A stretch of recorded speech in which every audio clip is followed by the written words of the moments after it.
भक्तों को, साधकों को प्रथम अवस्था में ये डाउट रहता है कि अगर हम लोक वेद का परित्याग करके केवल भक्ति ही करेंगे तो हमारा ये शरीर व्यवहार कैसे चलेगा, बड़ी गड़बड़ हो जाएगी। अर्थात एक तो लोक वेद का पालन करते हुए भक्ति करते हैं, तो वे सब लौकिक वैदिक कर्मों को भगवान को समर्पित करते हैं और भक्ति करते हैं।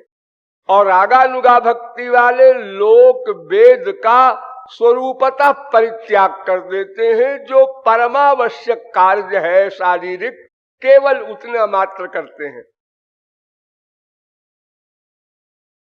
लेकिन ये शंका रहती है साधकों को,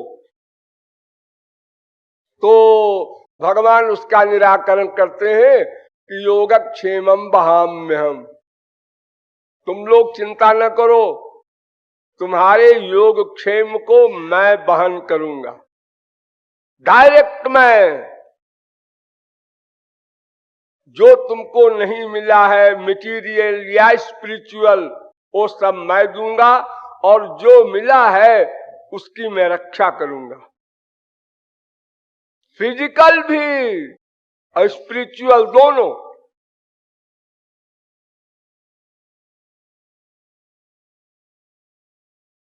एक महाभारत के बहुत बड़े भाष्यकार हुए हैं जगन्नाथ मिश्र, उन्होंने 1,00,000 श्लोकों का भाष्य लिखा है, बहुत प्रख्यात शास्त्रों वेदों के विद्वान। तो वो गीता के इस श्लोक का भाष्य लिख रहे थे, अनन्याश्चिन्तयन्तो माम ये जनाः पर्युपासते तेषां नित्याभियुक्तानां योगक्षेमं वहाम्यहम्। तो उनके दिमाग में एक डाउट पैदा हुआ कि योगक्षेम भगवान स्वयं वहन करेंगे, ये बात कुछ समझ में नहीं आती। भगवान स्वयं योगक्षेम क्यों वहन करेंगे? अरे किसी से करा देंगे, तमाम शक्तियां हैं उनके, अनंत देवी देवता स्वर्ग वाले तमाम किसी को इशारा कर देंगे, हाँ भाई इसको खाना दे दो, भूखा है हमारा भक्त, ये लोक वेद का परित्याग कर केवल मेरी भक्ति करता है।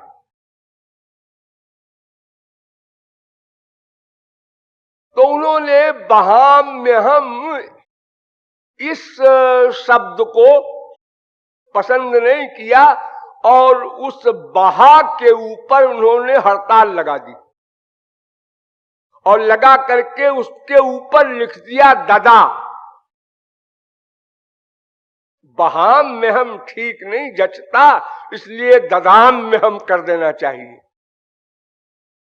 और ऐसा करके चले गए गंगा जी नहाने, और घर में उनके आटा दाल चावल कुछ नहीं, आज फाका होने की बात थी। इतने में ठाकुर जी को बड़ा खराब लगा कि ये तो हमारे वाक्य पर पेन चला रहा है गधा, बहाम में हमको ददाम में हम कर दिया इसने।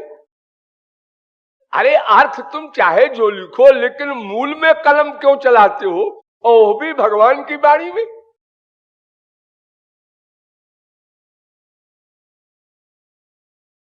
योगक्षेमम बहाति आगे चल करके नारद भक्त सूत्र में भी आया है। तो इतने में ठाकुर जी एक बालक के भेष में, साधारण कपड़ों में, वो मोर मुकुट कटकाछनी वगैरह नहीं, साधारण वेश में, और एक गठरी सिर पर रखा आटा दाल चावल की 20 किलो की, और रख करके जगन्नाथ मिश्र के घर पहुंचे। तो उनकी बीबी थी,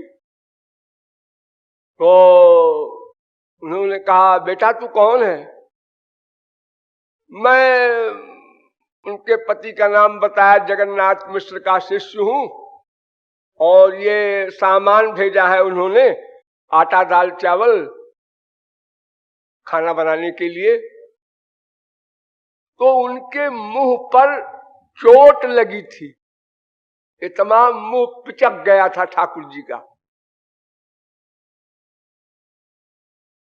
तो उन्होंने कहा बेटा तुझको किसने मारा, इतना छोटा सा है अभी, इतना बड़ा गट्ठर ले आया है एक तो उन्होंने कहा कि मां हमको जगन्नाथ मिश्र ने मारा। न क्यों? चुप हो गए ठाकुर जी, क्यों क्या बतावें। तो एक तो इतना बड़ा बोझा लाद दिया छोटे से बच्चे के ऊपर और उसको मारा भी, ये सठिया गया है जगन्नाथ मिश्र बुढ़ापे में। अब ठाकुर जी चले गए, जगन्नाथ मिश्र वापस लौटे तो स्त्री डांटने लगी, अरे बुढ़ापा आ गया तुम्हारा, तुम कैसे होते जा रहे हो आजकल। छोटे से बच्चे को तुमने इतना मारा कि उसके सारे मुंह में घाव हो गए। जगन्नाथ मिश्र कहते हैं क्या बकबक कर रही है, कौन सा बच्चा, किसको हमने मारा। उन्होंने कहा जो ये रख गया है, जिसके हाथ तुमने भेजा है आटा दाल चावल सब ये सामान, मैंने भेजा है। तेरा दिमाग तो सही है। अब वो उसके खिलाफ, वो उसके खिलाफ, और कंफ्यूजन दोनों को। जगन्नाथ मिश्र को ये पता नहीं कि ठाकुर जी आए थे सामान दे गए थे, और उनकी स्त्री को ये पता नहीं कि जगन्नाथ मिश्र को पता ही नहीं है कुछ, मारने पीटने कौन कहे, सामान भेजने की कौन कहे। तब सब डिटेल बताया जगन्नाथ मिश्र की श्रीमती ने। तब जगन्नाथ मिश्र लगे दहाड़ खाकर रोने, अरे मेरे प्राण वल्लभ को चोट लगी, मैंने हड़ताल लगा दिया था जो बहाम में हम के ऊपर और ददाम में हम लिख दिया था, इसलिए ये सब हुआ। तो भगवान योग क्षेम वहन करते हैं, उसकी चिंता नहीं करना है अनन्य भक्त को कि लोक वेद का परित्याग हो रहा है तो हमारा क्या होगा। अरे अजगर करे न चाकरी, पंछी करे न काम। जब इन लोगों का वो रक्षक है तो जो शरणागत है सभक्तान किमुपेक्षते।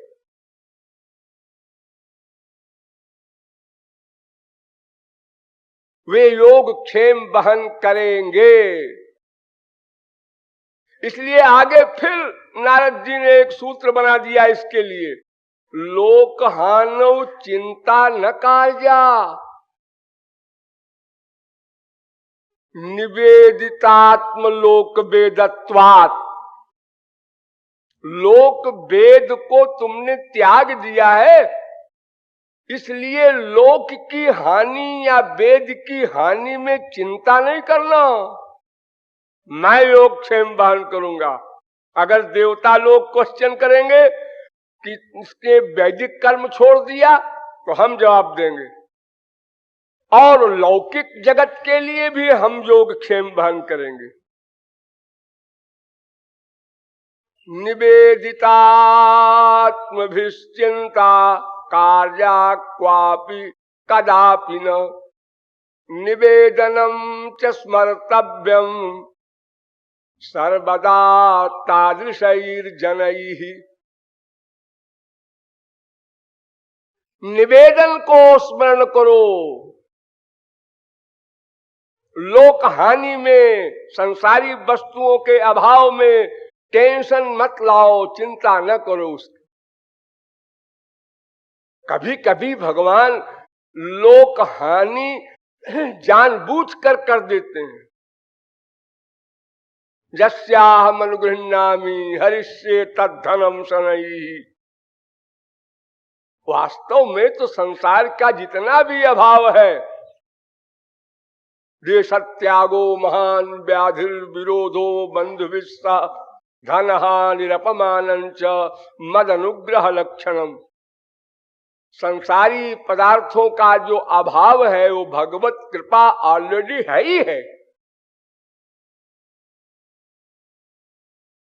ताकि हमारा भक्त उसमें उलझ न जाए। भगवान को चिंता है क्योंकि योगक्षेम वहन करना है।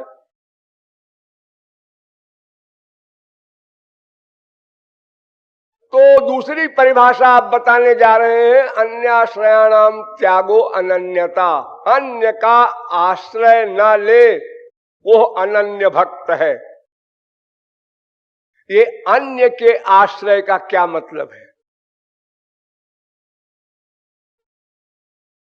मैंने आपको संक्षेप में कल बताया था कि श्री कृष्ण, उनका नाम, उनका रूप, उनका गुण, उनकी लीला, उनके धाम, उनके संत, इतने में मन रहे तो वो एक ही बात है, वो अनन्य रहेगा। इसके बाहर गया अगर तो अन्य हो जाएगा, और अगर अन्य हुआ तो योगक्षेमम वहाम्य हम नहीं होगा। ये अनन्य शब्द बहुत ही इंपॉर्टेंट है। जिस दिन ये शब्द आप लोगों की बुद्धि में बैठ जाएगा और आप अनन्य हो जाएंगे, फिर सब करतलगत हो जाएगा। इसीलिए अनन्य के लिए गीता में जहां बड़ी बड़ी बातें कही गई हैं, जन्मांतर सहस्रेषु कश्चित यतति सिद्धये, हजारों जन्मों में कोई प्रयास करता है, फिर हजारों जन्म प्रयत्न करने के बाद कोई सिद्धि को प्राप्त करता है, फिर उन सिद्धों में भी कोई माया से उत्तीर्ण होता है। ये हजारों जन्मों के मामले। वहीं गीता ये भी कहती है, अनन्य चेता सततम जो माम स्मरति नित्यशः तस्याहम सुलभ पार्थ। अरे अर्जुन, मैं बड़ा आसान हूं, अगर कोई अनन्य हो जाए तो भजन तो सब करते हैं, लेकिन अनन्य होकर भजन नहीं करते। उनके मन का अटैचमेंट मेरे अंदर भी है, लेकिन ही नहीं है, केवल मेरे अंदर रहना चाहिए। ये बात निरंतर होनी चाहिए। यो माम स्मरति नित्यशः सततम। ध्यान दो, एक श्लोक की एक लाइन में 2 बार एक ही शब्द को बोला है। अनन्य चेता सततम माने निरंतर, हमेशा, और यो माम स्मरति नित्यशा माने हमेशा, सदा। ये 2 बार क्यों कहा? हम लोगों की खोपड़ी ठीक करने के लिए कि देखो मैं बार बार कह रहा हूं हमेशा। ये नहीं कि 1 घंटे के लिए साधना करने बैठे तो अनन्य भावना बना ली और उसके बाद अन्य का अवलंब रियलाइज कर रहा है। अन्य का अवलंब क्या? जैसे धन का अवलंब, पैसे का अवलंब। अरे साहब, पैसा जिसके पास है साहब मुट्ठी में है उसके।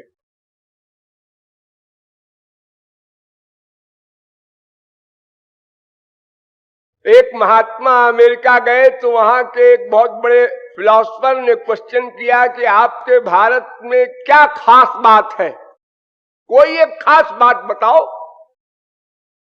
तो उस महात्मा ने उत्तर दिया, हमारे भारत में एक ऐसी बात है जो आपके देश में कहीं नहीं मिलेगी। क्या? हमारे यहाँ कुछ लोग ऐसे भी हैं जिनको धन से झुकाया नहीं जा सकता। धन से, पैसे से उनको झुकाया नहीं जा सकता। ऐसे हमारे यहाँ कुछ लोग हैं, यानी स्पिरिचुअल मैन, जो अनन्य है वे। तो धन का बल हमको मदान्ध किए रहता है, श्रीमद बक्रन कीन के ही नहीं को वस जन्मा जग माही प्रभुता पाही जाहि मद नाही।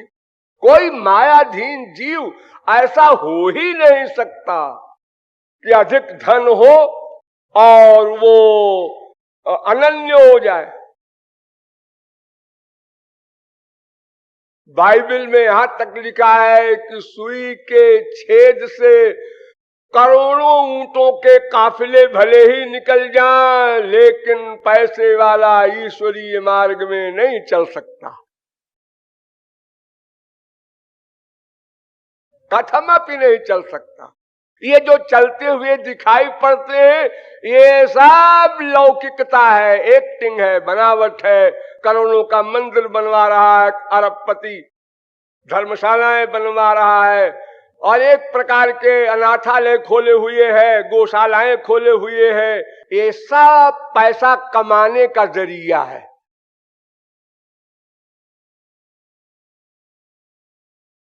प्रतिष्ठा पाने का और उसके द्वारा फिर पैसा कमाने का।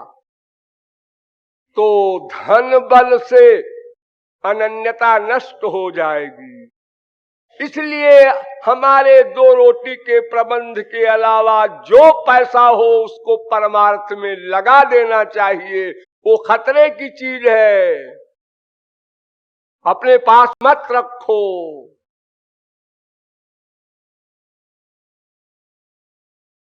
बड़े बड़े कहलाने वाले योगींद्र मुनींद्र भी संसारी संपत्ति के वैभव के चक्कर में पड़कर भगवान को भूल गए। बाली को मारा राम ने, सुग्रीव को राज्य दे दिया, वो भूल गया। लक्ष्मण ने याद दिलाया, अरे भाई वो माताजी सीता जी की खोज करना है और तुमने कुछ ख्याल नहीं किया। कौन सीता? कौन सीता? अरे हमारे प्रभु राम की। कौन राम? सुग्रीव कहता कौन राम? लक्ष्मण को क्रोध आया, उन्होंने बाण निकाला, अग्नि बाण, और तान दिया। बताऊं कौन राम? ओ याद आया, याद आया।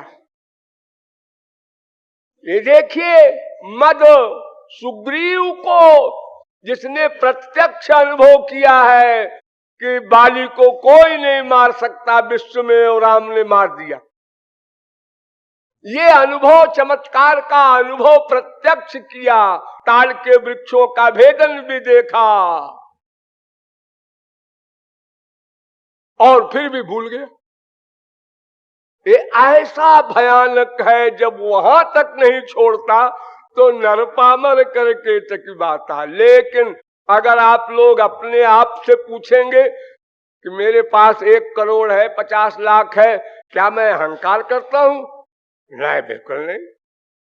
अपने आप क्वेश्चन, अपने आप आंसर। आपकी बुद्धि नहीं बता सकती कि आप में वो धन गड़बड़ी पैदा कर रहा है, ईश्वर की ओर जाने से रोक रहा है, वो खींच रहा है अपनी ओर। ये आपको पता नहीं चलेगा, ये भगवान जानते हैं, आपका गुरु भी जानता है।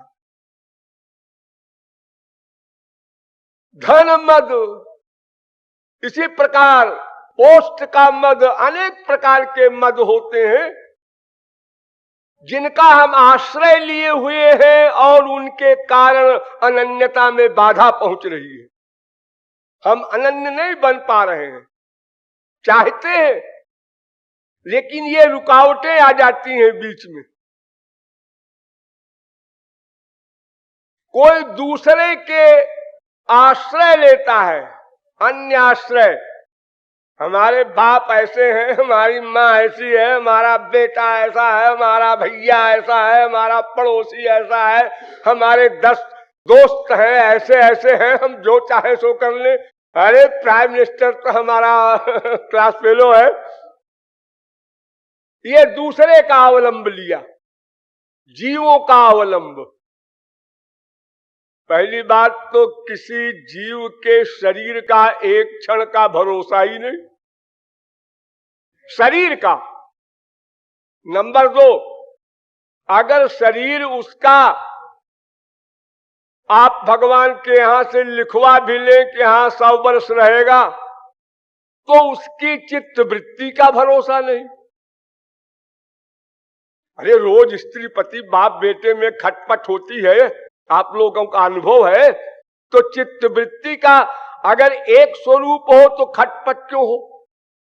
बदलता रहता है चित्त, उसके चिंतन, उसके विचार, उसके आइडियाज। तो शरीर का भी ठिकाना नहीं, चित्त का भी ठिकाना नहीं, ऐसे लोगों का अवलंब ले रहे हैं आप, वो क्या टिकाऊ होगा?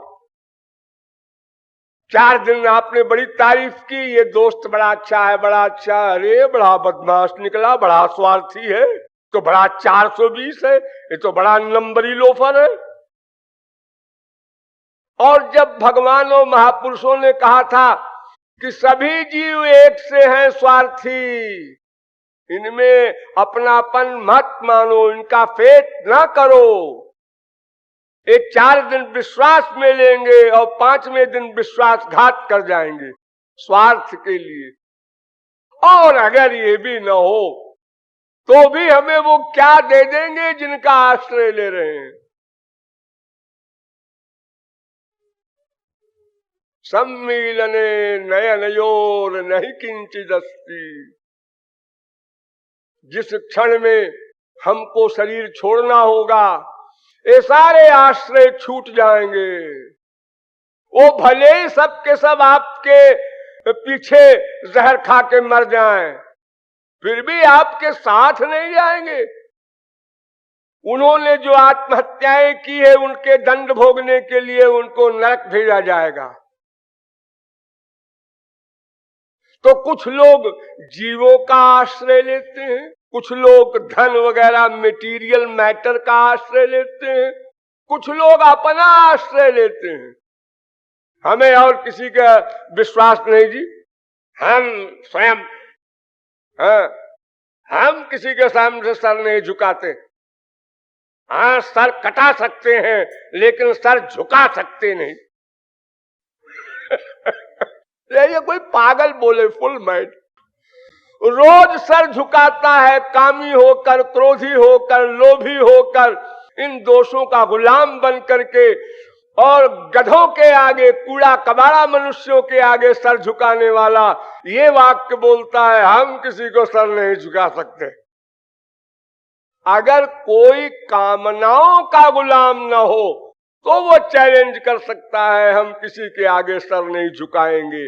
अगर एक भी कामना 1 सेकंड को भी आई तो आपका ये गुमान नहीं चल सकता। प्यास लगी, दीनता आई, पानी पिला दो, मर जाऊंगा। भूख लगी, कोई खाना खिला दो, मर जाऊंगा।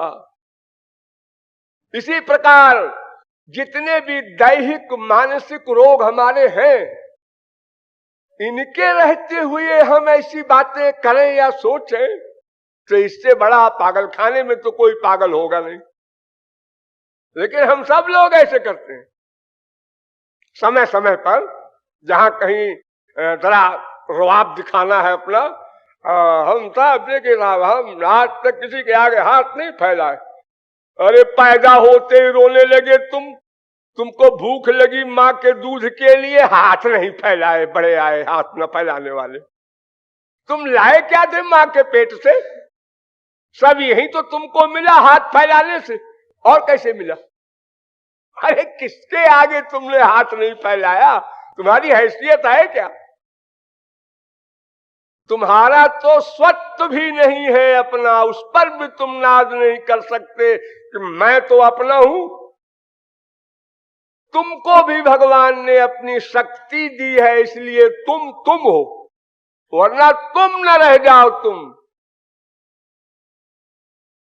ये शरीर भी भगवान ने दिया, गर्भ में इसको भगवान ने तैयार किया, आगे चल करके मां के स्तनों से दूध दिया, फिर संसार में तमाम खाद्य पदार्थ दिए, और तुम सब भूल गए और कहते हो मैं हूं। ये मैं की बीमारी ने ही हमको बर्बाद किया। तो अपना आश्रय लेना, अपने बल का अहंकार करना, यह भी अन्य आश्रय है। अन्य आश्रयाणाम त्यागः बता रहा हूं। धन आदि का आश्रय लेना वो भी गलत, मनुष्यों या अन्य जीवों का आश्रय लेना वो भी गलत, अपना आश्रय लेना वो भी गलत।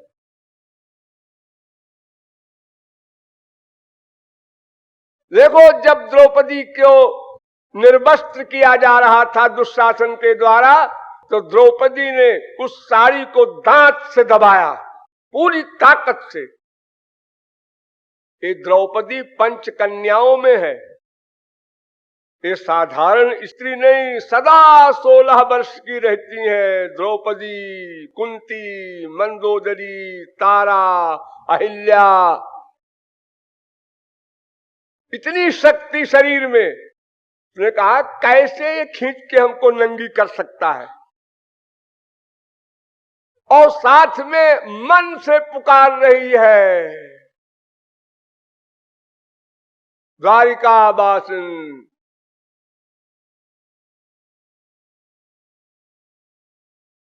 ठाकुर जी खाना खा रहे थे द्वारिका में, सब रानियां बैठी हैं, खाना खाना बंद और आंख एकदम सामने, और गस्सा मुंह का मुंह में अंदर नहीं निगल सके, बाहर नहीं उगल सके।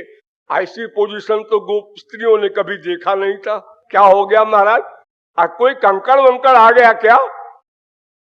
प्राय ऐसा होता है, हम लोग जब खाते रहते हैं बड़े आनंद में कोई बढ़िया खाना और कंकड़ आ गया तो उस समय जो मुंह बनता है हमारा, आंखों मुंह, वो एक विचित्र ढंग का होता है। उस समय शीशा तो होता नहीं कि आप लोग देख सकें अपना मुंह, लेकिन और लोग देख लेते हैं। ऐसी कुछ झांकी हो गई ठाकुर जी, लेकिन उस झांकी से वहीं बैठे रहे, आए नहीं। क्यों? स्वबलाश्रय था उसका। द्रौपदी ने अपने दांत का बल लगाया था, मैं रक्षा कर लूंगी अपनी, और साथ में पुकारा भी था, यानी भी लगाया था, भी। और ठाकुर जी कहते हैं अनन्य माने ही लगाओ। 10,000 हाथी का बल दुशासन में, जहां हजारों मनुष्यों का बल मिलकर भी एक हाथी के बल के बराबर नहीं हो सकता, और जो 10,000 हाथी के बल वाला व्यक्ति है उससे टक्कर ले रही है द्रौपदी।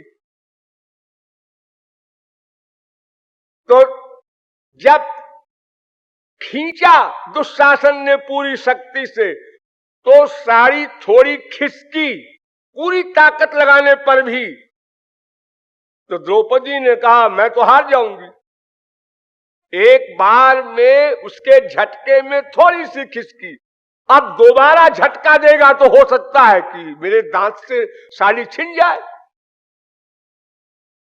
तो द्रौपदी ने आंख बंद कर लिया, दोनों हाथ ऊपर उठा दिया, हा नाथ, यानी स्वबलाश्रय, अपने बल का जो उसको आश्रय था, अहंकार था, वो मिट गया। बस तत्काल वहां से आना वाना थोड़े ही है, वो तो वस्त्र में भी व्याप्त है, द्रौपदी में भी व्याप्त है, दुशासन में भी व्याप्त है, वो आना जाना कुछ नहीं है, तो ऐसे खिलवाड़ तमाशा है। जब कुछ दिनों बाद द्रौपदी ने एक दिन एकांत में ठाकुर जी से कहा, क्यों जी, हम तो काफी देर से तुमको बुला रहे थे और तुम देर में पहुंचे वहां हमारे वस्त्र को बढ़ाने के लिए, देर क्यों लगाई? तो ठाकुर जी ने मजाक में कहा कि भाई ऐसा है कि तुमने कहा था द्वारिका वासिन, तो मैं तो सब जगह रहता हूं, तुमने द्वारिका वासिन क्यों कहा? इसलिए मैं पहले द्वारिका गया फिर वहां से लौट के आया। लेकिन ये सब ऐसे जोक है, उनको कहां जाना है, कहां आना है, वो ऐसा कोई परमाणु नहीं जिसमें वो व्याप्त न हो। तो स्वबलाश्रय जैसे ही द्रौपदी का गया, अंबरावतार हो गया। तो अपने बल का आश्रय भी खतरनाक। अब इससे आगे चलिए, एक देव बलाश्रय होता है, देवताओं का बल, देवताओं को प्रसन्न कर ले कोई, इंद्र को, वरुण को, कुबेर को, और उनके बल के अहंकार में रहे, तो ये भी अन्य आश्रय हो गया। ये मूर्ख लोग हैं जो अज्ञानी हैं। कामैस्तैस्तैर हृतज्ञाना प्रपद्यन्ते न्यदेवताः, गीता। कामनाओं के गुलाम होने के कारण लोग, हृतज्ञाना, जिनकी बुद्धि नष्ट हो गई है, ऐसे लोग अनेक देवताओं को प्रपन्न होते हैं, शरणागत होते हैं, उनका आश्रय लेते हैं, उनका अवलंब लेते हैं। और अगर सही सही अवलंब है तो वो देवता लोग फल देते हैं। ऐसा नहीं कि कोई वो कल्पना है, फैक्ट है। लेकिन वो देवता लोग ही निरवलंब हैं, आपका अवलंब क्या बनेंगे बेचारे? वो भी माया के दास है। जब तक माया के अंदर में जीव है तब तक वही स्वयं निरवलंब है, कोई ठिकाना नहीं उसका, न उसके मन का, न उसके शरीर का, किसी चीज का उसका ठिकाना ही नहीं है, कब तक रहेगा। तो अवलंब क्या होगा? तो देवताओं का अवलंब कोई ले भी ले तो यान्ति देवव्रता देवान पितरीन यान्ति पतिव्रता भूतान यान्ति भूतेज्या। जिसका जो अवलंब लेगा उसकी प्रॉपर्टी मिल जाएगी, बड़ी कृपा करेगा। आप किसी भिखारी की शरण में जाइए और बड़ा दयालु हो और कहे मैं तुम पर कृपा करता हूं, जो कुछ मेरे पास है मेरा सर्वस्व ले लो। उसका झोला ले लिया उसने, झोला देखा तो उसमें कुल 5 पैसे का सिक्का था। जिसके पास जो है वही तो देगा। वो बेचारे देवता लोग स्वयं भिखमंगे हैं, वो आपको क्या निहाल करेंगे? उनका अपने ठिकाना नहीं है।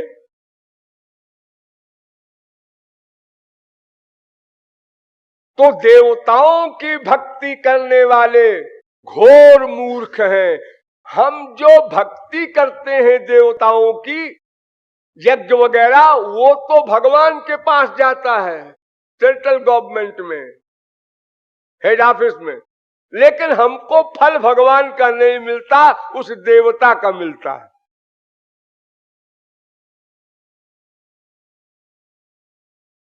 यजन्त्यभिधि पूर्वकम, वो अविधि पूर्वक मेरी भक्ति कर रहा है लेकिन मेरे फल से वंचित है। एक शंकर जी के भक्त थे, उपमन्यु उनका नाम था। तो शंकर जी को कुछ विनोद सूझा तो उन्होंने अपना स्वरूप बनाया इंद्र का, और अपने बैल को बनाया ऐरावत, त्रिशूल को बनाया वज्र, और इंद्र का पूरा साज-बाज सब बना करके ऐरावत हाथी पर बैठ करके और उपमन्यु के पास पहुंचे। तो उन्होंने देखा, अरे स्वर्ग सम्राट इंद्र हमारे घर आया है। वो खड़े हो गए, नमस्कार किया, स्वागत किया, बैठाया।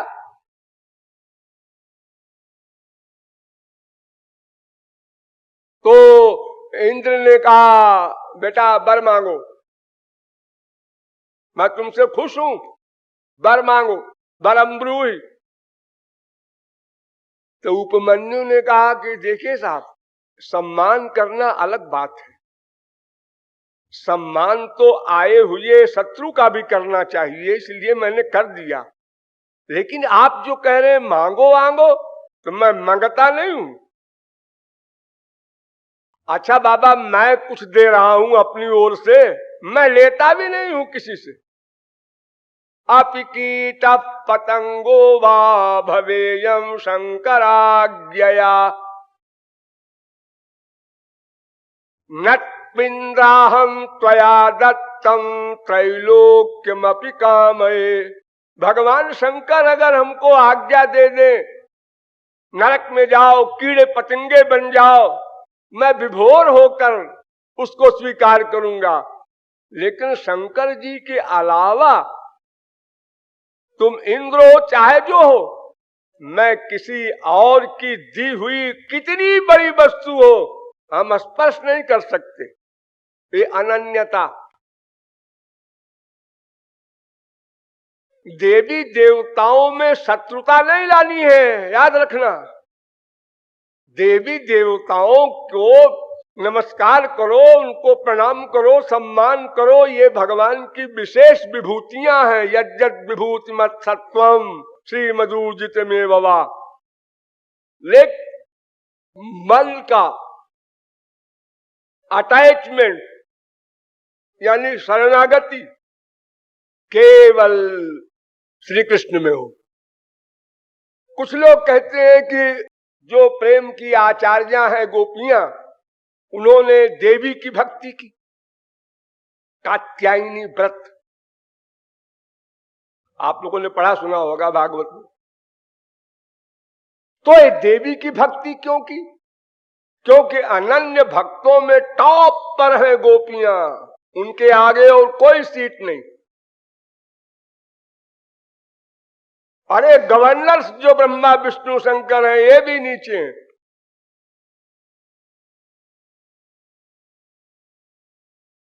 तो उन्होंने कात्यायनी व्रत क्यों किया? कात्यायनी देवी को नमस्कार क्यों किया? सर क्यों झुका?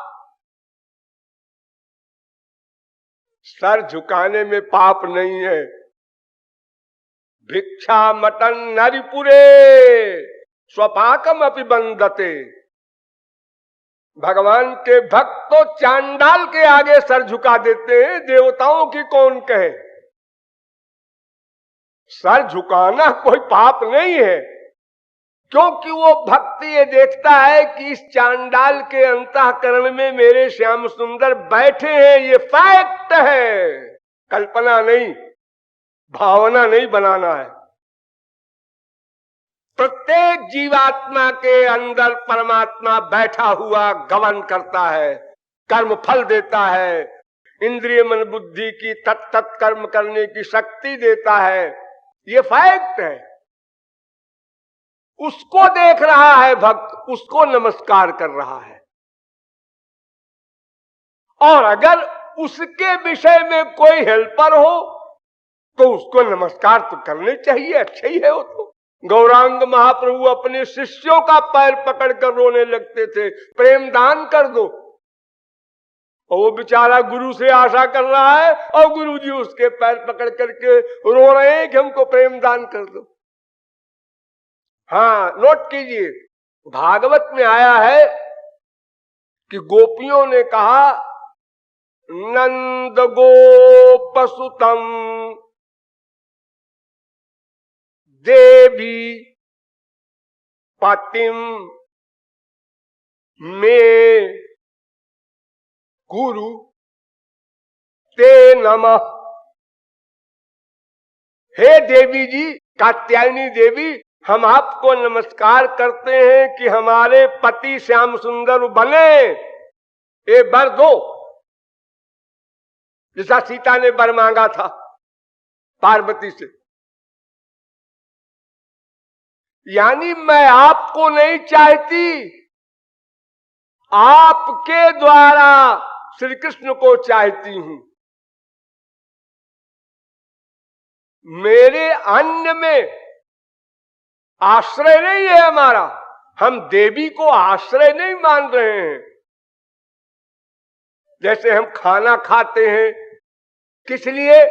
भजन करना है। अगर शरीर में खाना नहीं जाएगा तो भक्ति साधना नहीं हो सकती। तो खाना हमारा आश्रय नहीं है, आश्रय तो है श्री कृष्ण भक्ति, लेकिन वो हेल्पर है, इसलिए उसका हम अवलंब लेते हैं, वो हमारा एम नहीं। आगे कहा बड़ा सुंदर, श्री कृष्ण ने कहा गोपियों से, संकल्पो विदित साध्यो भवती नाम मदर्चनम मयानुमोदित सोसौ सत्यो भवितुमर्हति। क्योंकि मदर्चनम, तुम लोगों ने कात्यायनी व्रत के बहाने जो मेरी अर्चना की है, मेरी भक्ति की है, मैं अनुमोदन करता हूं, मैं एडमिट करता हूं, मैं जानता हूं, मैं देख रहा हूं, तुम लोग केवल मेरी भक्ति कर रही हो और संसार को दिखा रही हो कि मैं कात्यायनी व्रत कर रही हूं, ये मैं जानता हूं। क्योंकि अगर कोई अविवाहिता लड़की इस प्रकार का डायरेक्ट नाटक करे कि मैं उस लड़के को चाहती हूं, तो आज से 5000 वर्ष पहले के हमारे समाज में कितनी भयंकर बात होगी। तो ये बात प्राइवेट है, इसलिए कात्यायनी व्रत के बहाने तुम लोगों ने मदर्चनम, मेरी भक्ति की, तो मया नुमोदिता, मैं उसको स्वीकार करता हूं और मैं तुम्हारा प्रियतम बनूंगा। अरे देखिए तुलसीदास जी को, गणेश जी, अनेक जी की वो वंदना कर रहे हैं अपने ग्रंथों में, गाइए गणपति जगबंदन, लेकिन गणपति से मांगते क्या है? मांगत तुलसीदास कर जोरे, बसहु राम सिय मानस मोरे। दोहावली, विनय पत्रिका। तो हम किसी भी हेल्प से अपने आश्रय में ही मन का अटैचमेंट रखें। बने तो रघुबर ते बने और बिगड़े तो भरपूर। बने तो अपने इष्ट देव से, बिगड़े तो अपने इष्ट देव की उस कृति पर भी विभोर हो जाओ। इतराज नहीं। तुकाराम इतने बड़े संत हुए, उनकी बीबी बड़ी कर्कशा थी और खाने पीने का कोई हिसाब नहीं। एक दिन कहीं से गन्ना मिल गया, तुकाराम को ले आए और अपनी बीबी से कहा, भाई यही मिला है आज भिक्षा में, काम चला लो, फिर कल देखेंगे। बीबी को गुस्सा आया, उठा के गन्ना मार दिया उन्होंने पीठ पर। तुकाराम के गन्ने के 2 टुकड़े हो गए। तुकाराम हंसने लगे। उन्होंने कहा, तोड़ना पड़ता अच्छा है, आधा तुम ले लो, आधा हम ले ले।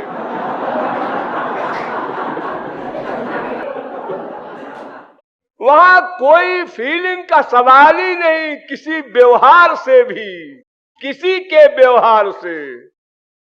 और हम लोग कहां हैं?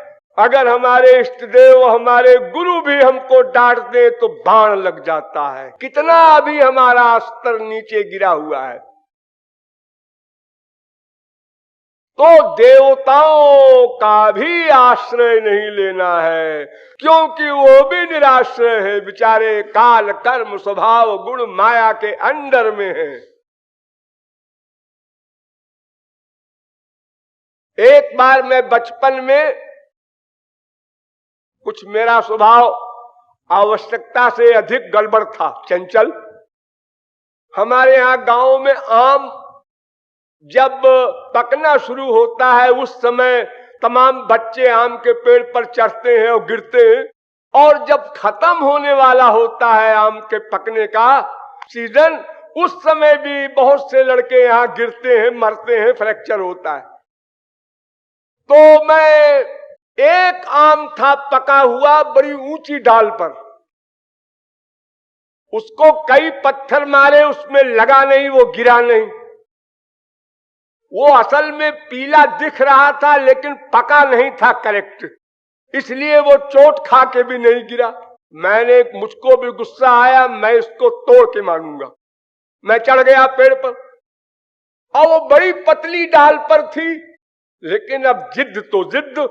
मैं पतली डाल पर चढ़ता गया, आम हाथ में आया और खुशी हुई और डाल टूट गई। वो डाल टूट के बीच में दूसरी डाल पर हम आकर के गिरे, वो डाल भी टूट गई, और दोनों डाल लेकर हम जमीन पर धराशायी हुए। थोड़ी देर चक्कर फक्कर भी आया होगा, लेकिन घर में नहीं बताया, कुछ चोट वोट तो लगी ही।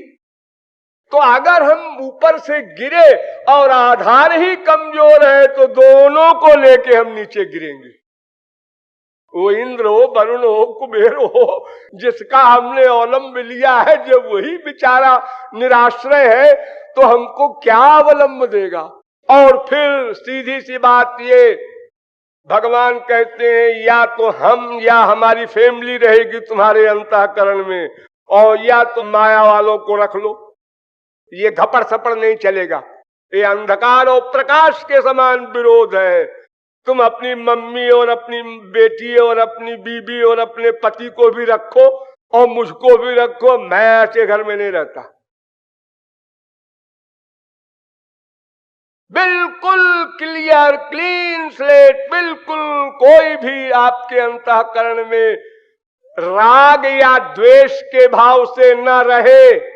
राग या द्वेष दोनों भाव से, अनुकूल या प्रतिकूल, कोई भी अटैचमेंट आपके मन का कहीं न हो, ऐसे अनन्य आप बन जाएं, तब समझो कि आप अनन्य हैं।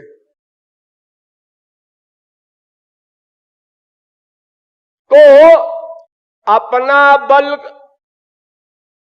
भी छोड़ो, औरों का, ये राजस व्यक्तियों का बल भी छोड़ो, मटेरियल वस्तुओं का बल भी छोड़ो, और स्वर्गादिक लोकों के देवताओं का बल भी छोड़ो, तब अनन्य बनने की चेष्टा करो। देखिए, ब्रज में अभी 5000 वर्ष पहले श्री कृष्ण का अवतार हुआ था। उस अवतार में क्या हुआ? इंद्रजाग हुआ करता था ब्रज में।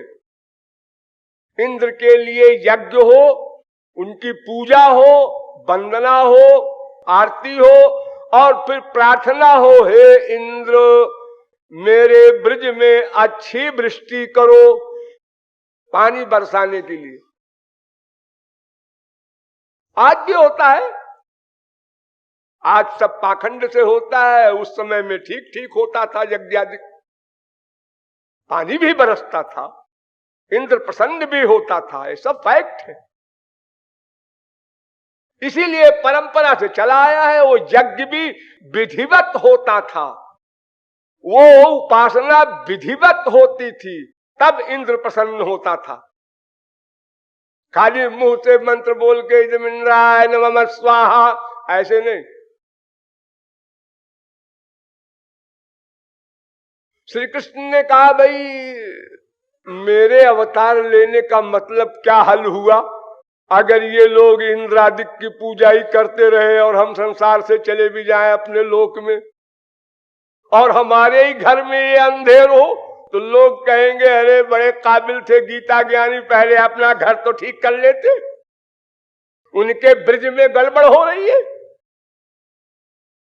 इसलिए भगवान ने रिस्क लिया और उन्होंने पहले सब बच्चों को मिलाया, फिर सब बच्चों से प्यार करने वाले जो बड़े बूढ़े हैं उनको मिलाया। उसमें दो पार्टी हुई। एक पार्टी ने कहा बाबा हमारे पुरखों से चला आया है, ये कैसे बंद करेगा, है नंद का छोकरा जरा सा।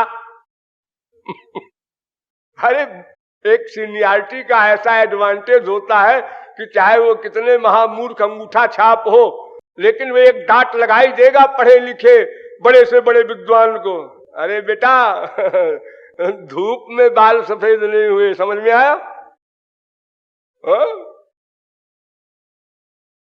तो किसी प्रकार सबको समझाने की चेष्टा किया, मनाने की, फिर भी कुछ लोगों का मूड ऑफ रहा और विरोध करते रहे, नहीं नहीं ये नहीं हो सकता, इंद्र की पूजा होगी। अरे साहब वो तो बड़े आदमी है नंद जी, उनके यहाँ क्या है, नहीं भी 4 साल पानी बरसेगा तो तमाम धन धान्य भरपूर भरा पड़ा है, और हम लोग तो भाई ऐसे नहीं चला सकते बिना पानी बरसा हुए, हमारा सब हिसाब किताब नहीं बैठेगा, इसलिए हम पूजा करेंगे। लेकिन अधिकांश ने मान लिया। इतने पे इंद्र का मूड ऑफ हो गया। एक कौन सा छोकरा है इंद्र, क्या जब ब्रह्मा को नहीं पता है ये कौन सा छोकरा है, तो इंद्र को क्या पता बेचारे को होगा? और पता कराने वाले भी तो वही गुरु घंटाल है, जिसको पता करा दे उसको पता हो जाए, और जिसको न पता करावे वो चाहे ब्रह्मा का बाप हो, उससे क्या होता है? तो इंद्र का मूड ऑफ हुआ, उसने वृष्टि, जो महाप्रलय में वृष्टि होती है, ये जो धान कूटती हैं स्त्रियां, उसका जो मूसल होता है नीचे का, जिसमें लोहा लगा रहता है गोल गोल, उतनी मोटी धार से पानी की वृष्टि होती है महाप्रलय में। तो जब इंद्र को गुस्सा आया तो उसने अपनी पूरी पावर लगा दी। तो ब्रजवासियों में जो लोग की इंद्र की पूजा के अनुकूल थे, उन लोगों ने कहा मैं कह रहा था कि अनर्थ करेगा ये बच्चा, देख लो, अब देखो कहां जाओगे भाग के। इधर श्री कृष्ण की जो पार्टी थी उनने कहा आप बोलो, इंद्र की पूजा बंद कराया और देखो ये क्या हो रहा है। ठाकुर जी ने कहा घबराओ मत। उन्होंने गोवर्धन पहाड़ को उठा लिया, सब ब्रजवासी नीचे आ गए और 1 हफ्ते नाटक हुआ। उसके बाद फिर आया इंद्र, माफी मांगा, रोया गया, आप लोग सब जानते हैं।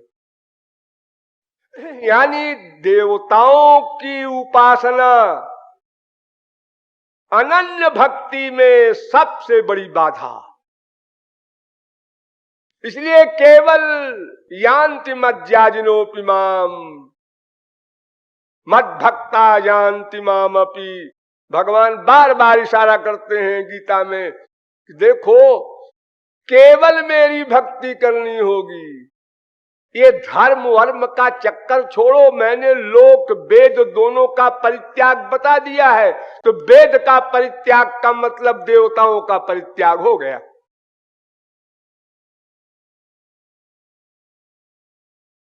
ये देवता लोग जो हैं ये वेदों से प्रतिपादित हैं। जितने भी यज्ञादिक क्रियाएं हैं वेदों के द्वारा संपादित होती हैं, और उनमें इन इंद्रादिकों को हव्य दिया जाता है। ठीक है, जिसको इंद्रादिकों का ऐश्वर्य चाहिए, स्वर्ग चाहिए, या उनकी पावर चाहिए, उनको उनकी भक्ति करनी चाहिए, ठीक है, लेकिन वो भी अनन्य रहे। वहां भी शर्त है, इंद्र की उपासना करने वाले को भी फिर किसी राक्षस में मन का अटैचमेंट नहीं करना होगा, वहां भी शर्त है। तो अन्य के आश्रय को त्याग देना, अंतःकरण से ध्यान रखना। जितनी बातें मैं बता रहा हूं ये सब अंतःकरण से संबंध रखती हैं। चित्तमेव हि संसार तत्प्रयत्ने न शोधयेत्। मैत्रेयी उपनिषद। वेदों का चैलेंज है कि ये संसार जो भयानक आप लोग कहते हैं, ये संसार भयानक नहीं है। चित्तमेव हि संसार तत्प्रयत्ने न शोधयेत्। ये चित्त ही संसार है, आपका अंतःकरण। इसलिए अनन्य भक्ति इसी अंतःकरण को ही करनी है। तो इस प्रकार अन्य का आश्रय अंतःकरण से निकाल देना, और केवल अपने गुरु, अपनी भक्ति मार्ग और अपने इष्ट देव श्री कृष्ण में ही निरंतर 100% मन का लगाव होना, ये अनन्यता है। ये अनन्यता का स्वरूप ही श्री कृष्ण को बंदी बना लेता है। श्री कृष्ण उसके अंडर में हो जाते हैं। इसके आगे नारद जी ने क्या कहा है ये फिर आगे बताएंगे। बोलिए वृंदावन बिहारी लाल की।